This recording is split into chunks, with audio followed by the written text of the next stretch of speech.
ଧରି ନିଆଯାଉ ସେମାନେ ବର୍ତ୍ତମାନ ଯାହା କରୁଛନ୍ତି ହୁଁ ତାର ଅର୍ଥ ହଉଛି ଯେ ନବୀନ ବାବୁ ପାଣ୍ଡିଆନଙ୍କ ଉପରେ ନିର୍ଭର ନ କରନ୍ତୁ। ହୁଁ ସେ ଯାହା କରୁଛନ୍ତି ତାର ଅର୍ଥଟା ହଉଛି ଏଇଆ। କାରଣ ଆଜି ବିଜୁ ଜନତା ଦଳ ଯଦି ହାରିଛି ତାର ମୁଖ୍ୟ କାରଣ ହଉଛନ୍ତି ପାଣ୍ଡିଆନ। ସେ କଥା ତ ନବୀନ ବାବୁ କହୁନାହାନ୍ତି। ସେ କହୁନାହାନ୍ତି, ହୁଁ କିନ୍ତୁ ଓଡିଶାର ଜନସାଧାରଣ ସେୟା ଭାବୁଛନ୍ତି। ହୁଁ ତେଣୁ ବର୍ତ୍ତମାନ ଏଇ ଯୋଉମାନେ ପ୍ରଫୁଲ୍ଲ ମଲ୍ଲିକଙ୍କ କଥା କୁହନ୍ତୁ ବା ହୁଁ ପ୍ରଭାତ ତ୍ରିପାଠୀଙ୍କ କଥା ସେମାନେ ଯାହା କହୁଛନ୍ତି ସେ ସଂକେତ ଦଉଛନ୍ତି ଯେ ନବୀନ ବାବୁ ଆଉ ପାଣ୍ଡିଆନଙ୍କ ଉପରେ ନିର୍ଭର ନ କରନ୍ତୁ। ହୁଁ କିନ୍ତୁ ଏ ସବୁ ସତ୍ତ୍ୱେ ଯଦି ପାଣ୍ଡିଆନଙ୍କ ଉପରେ ସେ ନିର୍ଭର କରି ଚାଲିବେ ତାହେଲେ ଏ ଦଳ ଭାଙ୍ଗିବନି ଆଉ କଣ। ରାଜନୀତିରୁ ଆକ୍ଚୁଆଲି ପାଣ୍ଡିଆନ ସନ୍ନ୍ୟାସ ନେଇଛନ୍ତି ବୋଲି କହିଛନ୍ତି। ପ୍ରକୃତରେ ସନ୍ନ୍ୟାସ କଣ ସେ ନେଇଛନ୍ତି ରାଜନୀତି? ରାଜନୀତିରେ ସେ କେବେ ଥିଲେ କି? ସେ ତ ଆଇଏଏସ୍ ଅଫିସର ଥିଲେ। ତାପରେ ଚାକିରି ଛାଡ଼ିଲେ। ଛାଡ଼ିଲେ ତାଙ୍କୁ ନେଇକି ଜବରଦସ୍ତି ନେଇକି ଦାୟିତ୍ୱ ଦେଇ ଦିଆହେଲା, ଯେମିତି ପ୍ୟାରୀ ବାବୁଙ୍କୁ ଦିଆହେଇଥିଲା। କ୍ଷମତା ନେଇକି ତାଙ୍କ ଉପରେ ଲଦି ଦିଆହେଇଥିଲା। ସିଏ ନିଜେ ନିଜ ସିଂହରେ ମାଟି ତାଡିକି ସେମାନେ ଉପରେ କୋଉଠି ନଥିଲେ। ତାଙ୍କୁ ନେଇ ଜବରଦସ୍ତି ନେଇକି କ୍ଷମତାରେ ବସେଇ ଦିଆହେଇଥିଲା। ପ୍ୟାରୀ ବାବୁଙ୍କର କଥା ଯାହା, ପାଣ୍ଡିଆନଙ୍କ କଥା ହଉଛି ସେୟା। ଏବଂ ସେମାନେ ସରକାରୀ ଆଇଏଏସ୍ ଅଫିସର ଥିଲେ। ସେମାନେ ଯେତେବେଳେ କ୍ଷମତାର ସ୍ୱାଦ ଚାଖିଲେ ତାଙ୍କ ମୁଣ୍ଡକୁ ରକ୍ତ ଚଢିଗଲା। ଆହୁରି ଅଧିକରୁ ଅଧିକ କ୍ଷମତା ସେମାନେ ଚାହିଁଲେ। ଏଟା ହେଲା ହଉଛି ଗୋଟେ ଅଧିକାଂଶ ମଣିଷଙ୍କର ପ୍ରବୃତ୍ତି। ଏଟା ଅଧିକାଂଶ ମଣିଷ ଯେମିତି ପୁଣି ଥରେ କହିବି, power tends to corrupt and absolute power corrupts absolutely। ସେଇଆ ହେଲା। ପ୍ୟାରୀ ବାବୁଙ୍କ କ୍ଷେତ୍ରରେ ସେଇଆ ହେଇଥିଲା, ବର୍ତ୍ତମାନ ପାଣ୍ଡିଆନଙ୍କ କ୍ଷେତ୍ରରେ ସେଇଆ ହେଇଛି।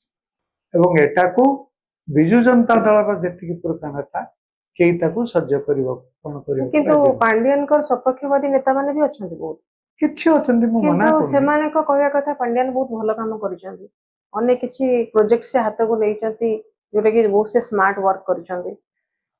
ସେ କ୍ଷେତ୍ରରେ କଣ ଆମେ ପାଣ୍ଡିଆନକୁ ସମ୍ପୂର୍ଣ୍ଣ ଦୋଷ ଦେବା ଯେ ପାଣ୍ଡିଆନ କିଛି କାମ କରୁନାହାନ୍ତି, ନା ଏଟା ନବୀନ ପଟ୍ଟନାୟକଙ୍କର ଅପାରଗତା ବୋଲି ଭାବିବା? ଏତେ ମାନେ ଶୁଣନ୍ତୁ, କାମ କରିନାହାନ୍ତି କଥା ନୁହେଁ, ରାସ୍ତାଟେ କରିଦବା।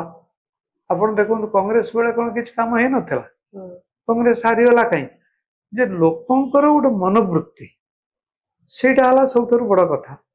କାମ ଖାଲି କିଛି କରିଦେଲେ ଗୋଟେ ଦଳ ଜିତେନି। ଭାରତ ବର୍ଷରେ କଂଗ୍ରେସ ଯାହା ପ୍ରଥମରେ ଆସିଥିଲା ସବୁ କାମ ତ ସେମାନେ କରୁଥିଲେ, ହାରିଗଲେ କାହିଁକି? ଶୋଚନୀୟ ଭାବେ। କାରଣ ଲୋକଙ୍କର ଯେତେବେଳେ ଗୋଟେ ଧାରଣା ହବ ଯେ ଏମାନେ ଯୋଉ କାମ କରୁଛନ୍ତି ସେଟା ଦେଶର ଲାଭ ନହେଇ ଦେଶର କ୍ଷତି କରୁଛି, ଆପଣ ଯେତେ ଯାହା କାମ କଲେ ମଧ୍ୟ ଭୋଟଟା ପାଇବେ ନାହିଁ। ଏଇଆ ହେଇଛି କଥା। ପାଣ୍ଡିଆନ ଯେ ସମ୍ପୂର୍ଣ୍ଣ ଭାବରେ ନବୀନ ପଟ୍ଟନାୟକଙ୍କୁ କବ୍ଜା କରି ରଖିଛନ୍ତି ଏବଂ ଜଣେ ଲୋକ ରାଜନୀତିରେ ନଥାଇକି ମଧ୍ୟ ହଠାତ୍ ଆସିକି ସେ ସମସ୍ତଙ୍କ ଅପେକ୍ଷା ଉପରକୁ ଉଠିଗଲେ। ଏଇ ଯୋଉ ବାତାବରଣ ସେ ସୃଷ୍ଟି କରୁଛନ୍ତି, ଧାରଣା ସୃଷ୍ଟି କରୁଛନ୍ତି, ସେଥିପାଇଁ ଯେ ବିଜୁ ଜନତା ଦଳର ଅଧିକାଂଶ ଲୋକଙ୍କର ତାଙ୍କ ପ୍ରତି ଘୋର ବିତୃଷ୍ଣା ଅଛି ଏବଂ ସେମାନେ ଚାହୁଁଛନ୍ତି ଯେ ନବୀନ ବାବୁ ଆଉ ପାଣ୍ଡିଆନଙ୍କୁ ମୁଣ୍ଡରେ ମୁଣ୍ଡେଇ ନ ବୁଲନ୍ତୁ। କିନ୍ତୁ ସାର୍ ମୁଁ ଗୋଟେ କଥାରେ ଏପର୍ଯ୍ୟନ୍ତ ବି ମୁଁ ସନ୍ଦେହ ଘେରରେ ଅଛି, ଯଦି ନବୀନ ପଟ୍ଟନାୟକ ମାନେ କହିଥିଲେ ଯେ ବିବେକାନୁମୋଦିତ ଭୋଟ ଦବା ପାଇଁ, ତାପରେ ପାଣ୍ଡିଆନ ଯଦି କରୁଛନ୍ତି, ପାଣ୍ଡିଆନଙ୍କ ଇସାରାରେ ଯଦି ଘଟଣାଟା ଘଟିଛି, ଏପଟେ ଯଦି ନବୀନ ପଟ୍ଟନାୟକଙ୍କର ପାଣ୍ଡିଆନଙ୍କ ଭିତରେ ଯଦି ସମ୍ପର୍କ ଅତି ଘନିଷ୍ଠ, ତାହେଲେ ଦୁଇ ଜଣଙ୍କର ଏଠି ମିସମ୍ୟାଚ୍ କାହିଁକି ହେଲା? କାହିଁକି ତାହେଲେ ନବୀନ ବାବୁ ଗୋଟେ କଥା କହିଲେ, ପାଣ୍ଡିଆନ ଆଉ ଗୋଟେ କଥା କହିଲେ? ମିସମ୍ୟାଚ୍ ନୁହେଁ।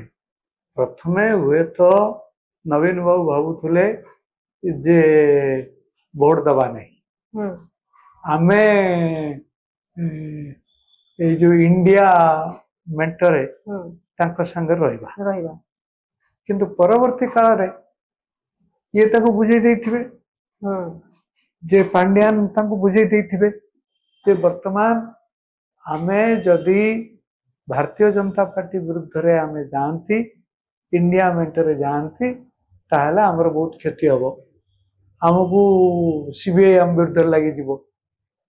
आमको ईडी आम विरुद्ध लगी आमर बहुत क्षति हो तेणु करिकी वर्तमान आम से करवा ना पांड्यान मत लगुच पांड्यान या बुझे नवीन बाबू भी बुझे। अच्छा सर मत गोटे कथा कहते आमर वर्तमान जो राजनीतिक दल बर्तमान अच्छा गोटे अटैक करवा ईडी लगेदबा ये सब जिनस सीबीआई धरवा माने गोटे राजनीति रे जो बर्तमान गोटे सिस्टम अच्छी जदि विरोधी अटैक करुच्ची विरोधी की से बाटर अटैक न करी ईडी धरई दियो कि गोटे सीबीआई जांच कराओ ये गोटे सब कौन सिस्टम टा ठीक ठाक अच्छी देखो जो मानक विरुद्ध रे ये सब कथा है सत्य